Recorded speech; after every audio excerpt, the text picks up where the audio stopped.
So with that, let me now move on to some things na ginagawa natin, lalong-lalo na dun sa mga area na tinamaan ng mga kalamidad.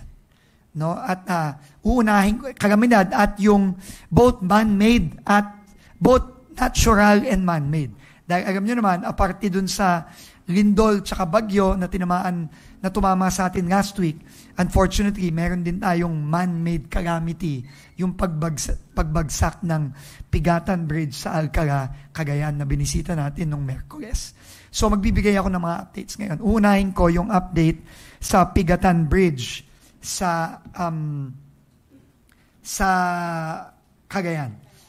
Alcala, Cagayan. So, unang-una, 3 ang ating naging immediate na solusyon. Hiwalay pa ito dun sa investigasyon natin kung ano ba talaga nangyari at kung meron bang dapat na managot. No? Dahil hindi lang basta-basta naman yan dahil nag-overloading, marami pang ibang posibleng dahilan. Kasama na dyan yung retrofitting, yung maintenance, at pati na rin yung lack of controls sa pagdaloy ng trapiko dyan. No? So, kailangan yon imbestigahan natin. Pero mas importante para sa amin, yung solusyon. Kasi napakalaking problema nung nangyari sa Pigatan Bridge. No? Sabi nga ng Pangulo natin, paulit-ulit ang sinasabi sa akin, nung sinabi ko sa kanya, papunta ako ng Cagayan, harvest season ngayon, Secretary, sabi ng Pangulo. Yung pagbiyahe ng mga palay at mais, galing sa Cagayan Valley, papunta sa Central Luzon, papunta sa Metro Manila, papunta sa Southern Luzon. Critical yan para sa bigas natin, ng mga kababayan natin. At critical din para sa mga poultry at iba pang mga farms na nangangailangan ng mais. No? So critical yan at kailangan bilisan ng solusyon. So meron tayong 3 solusyon. Ang unang-una, yung nakikita nyo sa likod nyo. No? Immediately, kahapon, Huwebes kahapon, nung Wednesday nandun tayo, nag-mobilize na tayo ng pagpapagawa ng detour bridge na magsaserve as another bridge katabi ng Pigatan Bridge para immediately makakatawid na yung mga kababayan natin. Ito ay a 40-ton bridge. Mas mataas pa ang kapasidad nito kaysa dun sa bumagsak na tulay na 18 tons lang. No? So, at inassure ako ng ating mga tao na kaya nilang gawin ito in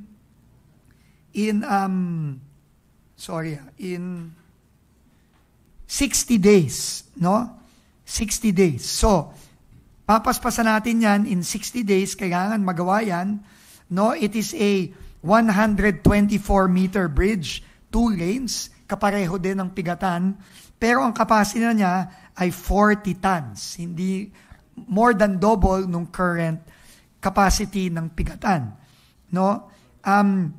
84 meters ang kanyang span, nung steel length, 124 yung kasama yung approaches, yung daan na kung saan ka aakyat, sasampa sa tulay. Ang total budget niya ay 17.4 million pesos. No, ito ay mostly yung approaches at yung labor and equipment, no. Yung kasing mga steel structure, meron na tayo niyan na nakastack sa DPWH at pinadala na natin yon sa Cagayan nung Wednesday ng gabi at makikita nyo nga itong video na ito, makikita nyo kahapon ito ng roughly mga tanghali nagsimula na sila na mag-mobilize. So, talagang papaspasan natin ito at kailangan natin yan. No? So, yan ang ating gagawin immediately. Ikalawa, kausap ko na si Acting Secretary Banoy Lopez ng DOTR at currently siya na ay in charge dun sa paghahanap ng paraan kung saan magkakaroon din tayo ng mga alternative logistical route by sea, no? Para imbes na by land, kasi nga, no, napakabibigat nitong ating mga kargamento, no? Lalo na yung mga palay na napakarami at mais. Magkakaroon tayo ng alternative either by ship, by barge, mula Cagayan papuntang iba't ibang lugar, no? Metro Manila, Batangas, etc. No? Para hindi na kailangang dumaan by land. At ikatlo, ongoing na rin yung traffic management sa lahat ng 4 other critical bridges sa Cagayan Valley. At alam nyo naman, naglabas na ako ng department order, yung traffic management sa mga bridge para hindi na maulit yung nagsasabay-sabay yung mga mabibigat na truck, kagaya nung nangyari dito na 2 malaki at 2 maliit na truck ang sabay-sabay na tumawid, hindi na mangyayari all over the country. So, ginagawa na natin yon ngayon. No? So, makakaasa kayo, ayon na rin sa direktiba ng Pangulo natin, na tuloy-tuloy tayong pag-implement at papaspasan natin ang pag-implement sa mga solusyon na ito para naman matulungan natin ang mga kababayan natin sa Cagayan Valley, lalong-lalo na yung ating mga farmers.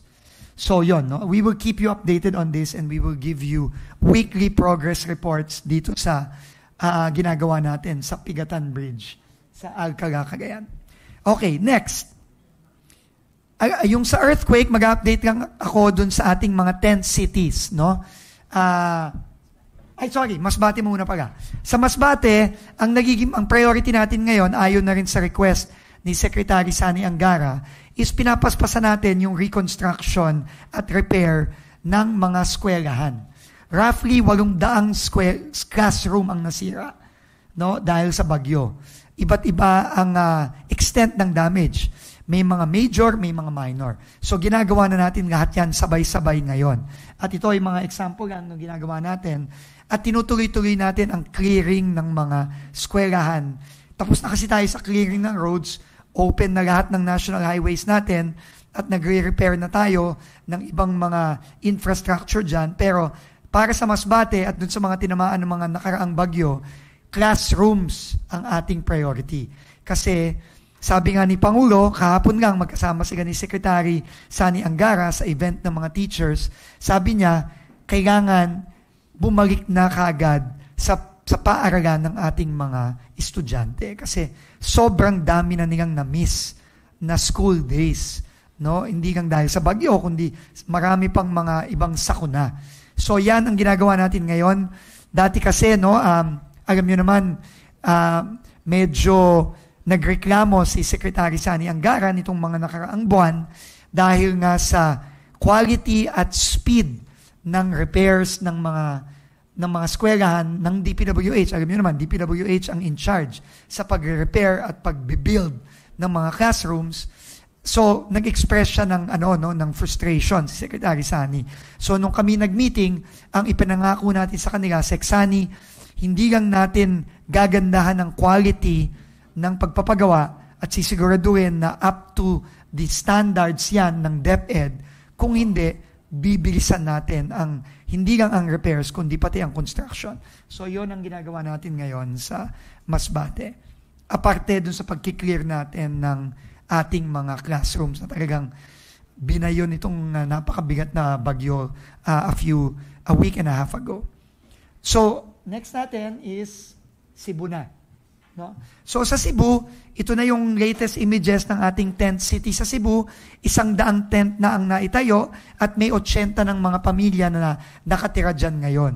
Nandyan na rin, recently bumisita dyan si Secretary Rex Gatchalian. Nagpapasalamat tayo sa lahat ng ahensya ng gobyerno, especially ang DSWD, no? Kasi sila ang nagpo-provide ng essential food and water, no, dyan sa ating tent city. No, at uulitin ko ang pasalamat natin kay Chairman Dick Gordon, kay SecGen Gwen Pang, at sa lahat ng mga volunteers ng Red Cross dahil napakabilis nilang nagawa ito at hindi natin ito magagawa kung wala sila.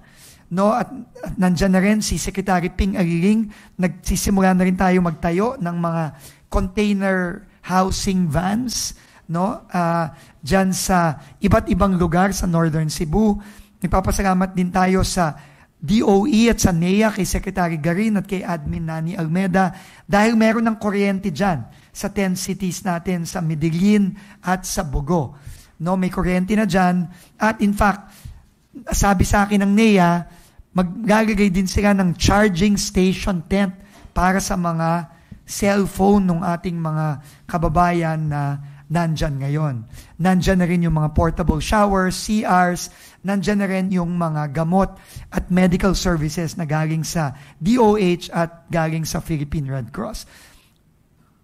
Uulitin ko, ang sabi ng Pangulo, bilisan yan dahil ayaw niya na may nakikita siyang mga kababayan natin na natutulog sa kalye, sa daan ng kalye, na napaka-risky, delikado, at ayaw din niya yung gumagawa lang sila ng mga makeshift. Kailangan may dignidad naman at maayos at kumpleto ang serbisyo ng mga kababayan natin sa Northern Cebu.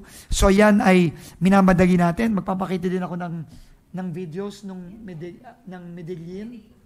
No, ito yung ongoing na ginagawa. Ito naman sa Medellin, 66 tents na. At I think nag-start na mag-move in. Wala pa lang tayong final current head count or count ng ating mga families na nandyan, pero 66 tents na rin in Medellin. No? At tinatayo na rin yung San Remigio at iba pang lugar sa tulong ng DSUD. So tuloy-tuloy tayo sa ating efforts dyan. In the next few days, siguro early next week, magbibigay naman ako ng update. At ako mismo ay babalik ng Cebu next week, I think on Thursday, if I'm not mistaken. Babalik ako ng Cebu next week para naman tignan ang rehabilitation at repair ng mga roads and bridges sa Cebu, lalo na sa Northern Cebu. So, yun. No? So, okay. So, yun ang updates natin. No? Sorry, on schedule na rin. Alam ko, I said that I would go to Region 8 this week, pero meron kaming importanteng meeting lang ni General June Azurin today ulit. No? Follow-up to nung aming meeting with the ICI kahapon, and I'm happy to take some questions on that later on. Meron lang kaming critical na meetings ngayon dahil sabay na kaming, may mga sabay kaming mga schedules ni General Azurin na ayusin namin. Pero yung mga schedules na yun, i-move namin for this coming week. No, meron kaming mga, isasabihin ko din by Monday siguro kapag na-finalize na namin yung schedule namin ni General Azurin today. No? So, gusto namin nga coordinated lahat ng aming galaw. At, walang mga galaw na hindi alam ng ating bagong special advisor at ng ICI. So, finally, ito very important to, no? Alam ko na lahat tayo ngayon ay talagang nakafocus sa pagpapanagot sa mga taong nagnakaw ng pera ng mga kababayan natin. At tama lang yon. Walang pwedeng pagbabago kung walang mananagot. From top to bottom. Sabi ko nga sa isang interview ko, sa several interviews ko in the last couple of weeks, kung walang mananagot from top to bottom, naglolokohan lang tayo dito. So, kailangan tuloy-tuloy ang pagpapanagot. No, hindi tayo titigil dyan. Pero, ang kakambal niyan, yung mga reforma at pagbabago na kailangan gawin natin sa DPWH. Kasi, totoo, kailangan may managot. Hindi lang dahil kailangan nilang managot at dahil kailangan maibalik ang pera ng mga kababayan natin. Pero yung pananagot, kasama din yan sa pagsisigurado natin na hindi na mauulit to. At isang paraan para hindi mauulit ito is para matakot ang lahat ng kawani ng DPWH at ang iba pang mga opisyalis ng gobyerno na kasabwat dito sa talagang unprecedented na pagnanakaw ng mga kababayan natin. So we will need to do that. But we will also need to initiate and propose and institutionalize reforms dito sa DPWH. At yan ay dahan-dahan na nating gagawin. No? And these reforms are meant to ensure na sana wag nang maulit ito. Of course, wala namang 100%, walang sigurado. Pero, kailangan gawin na natin ito ngayon. And, ito tingin ko, ang magiging lasting legacy ng ating Pangulong Bongbong Marcos. Itong mga reformang ito at yung mga mananagot sa mga susunod na buwan at susunod na linggo at susunod na buwan.